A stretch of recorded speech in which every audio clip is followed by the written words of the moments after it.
किसी जांच का अनुमोदन का आवश्यक न होना इस अधिनियम के प्रयोजन के लिए किसी ऐसे व्यक्ति के विरुद्ध प्रथम इत्तला रिपोर्ट के रजिस्ट्रीकरण के लिए किसी प्रारंभिक जांच की आवश्यकता नहीं होगी।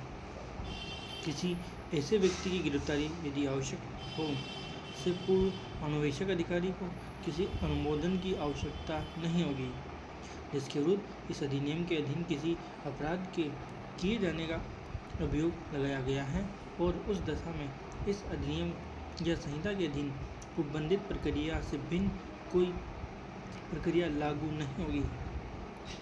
किसी न्यायालय में किसी निर्णय या आदेश या निर्देश के होते हुए भी संहिता की धारा 438 के उपबंध इस अधिनियम के अधीन किसी मामले को लागू नहीं होंगे।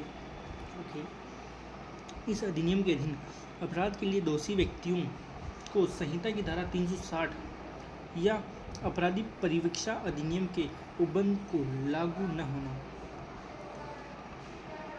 संहिता की धारा 360 के उपबंध और अपराधी परिवीक्षा अधिनियम 1958 के उपबंध 18 वर्ष से अधिक आयु के किसी ऐसे व्यक्ति के संबंध में लागू नहीं होंगे जो इस अधिनियम के अधीन कोई अपराध करने का दोषी पाया जाता है। धारा 20 है अधिनियम का अन्य विधियों पर अध्यारोही होना। इस अधिनियम में जैसा अन्यथा उपबंधित है उसके सिवाय इस अधिनियम के उपबंध तत्समय पूर्वक किसी अन्य विधि या किसी रूढ़ि या प्रथा या किसी अन्य विधि के आधार पर प्रभाव रखने वाले किसी लिखित में उससे असंगत किसी बात के होते हुए भी प्रभावी होंगे। धारा 21 है अधिनियम का प्रभावी क्रियान्वयन सुनिश्चित करने का सरकार का कर्तव्य है।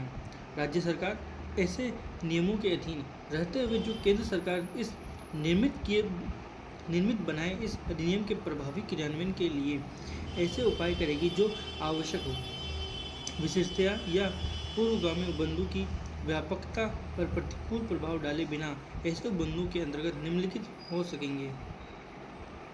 ऐसे व्यक्तियों को जिन पर अत्याचार हुआ है न्याय प्राप्त करने में असमर्थ बनाने के लिए पर्याप्त सुविधाओं की जिनके अंतर्गत विधिक सहायता भी है व्यवस्था है। इस अधिनियम के अधीन अपराध के अन्वेषण और विचारण के दौरान साक्ष्यों जिनके अंतर्गत अत्याचार से पीड़ित व्यक्ति भी हैं यात्रा और भरण पोषण की वे की व्यवस्था है। अत्याचारों से पीड़ित व्यक्तियों के आर्थिक और सामाजिक पुनरुद्धार की व्यवस्था भी है। इस अधिनियम के उपबंधों के उल्लंघन के लिए अभियोजन प्रारंभ करने या उनका पर्यवेक्षण करने के लिए अधिकारियों की नियुक्ति इसमें शामिल है। नेक्स्ट है ऐसे समुचित स्तरों पर जो राज्य सरकार ऐसे उपायों की रचना या उनके क्रियान्वयन के लिए और सरकार की सहायता करने के लिए ठीक समझे समितियों की स्थापना करना। इस अधिनियम के उपबंधों के बेहतर क्रियान्वयन के लिए उपायों का सुझाव देने की दृष्टि से इस अधिनियम के उपबंधों के कार्यक्रम का समय समय पर सर्वेक्षण करने की व्यवस्था।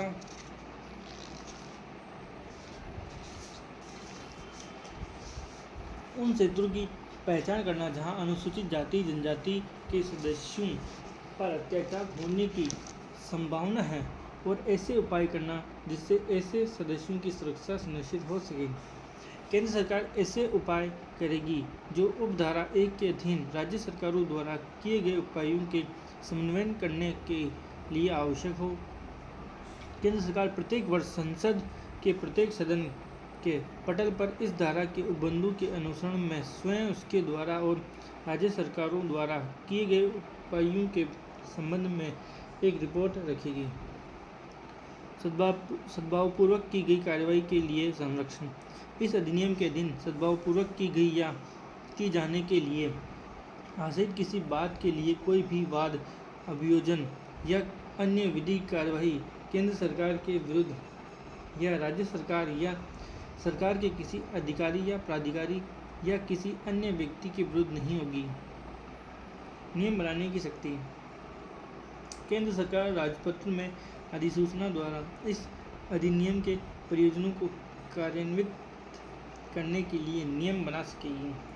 इस अधिनियम के दिन बनाया गया प्रत्येक नियम बनाए जाने के पश्चात यथाशीघ्र संसद के प्रत्येक सदन के समक्ष, जब वह सत्र में हो, कुल 30 दिन की अवधि के लिए रखा जाएगा।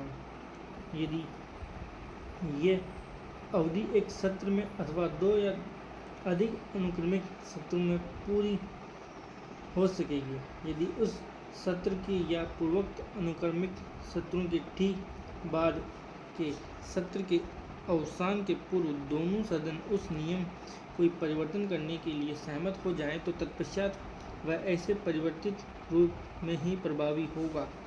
यदि उक्त अवसान के पूर्व दोनों सदन सहमत हो जाएं कि वह नियम नहीं बनाया जाना चाहिए तो तत्पश्चात ये निष्प्रभाव हो जाएगा। किंतु नियम के ऐसे परिवर्तित या निष्प्रभाव होने से उसके अधीन पहले की गई किसी बात की विधि मान्यता पर प्रतिकूल प्रभाव नहीं पड़ेगा।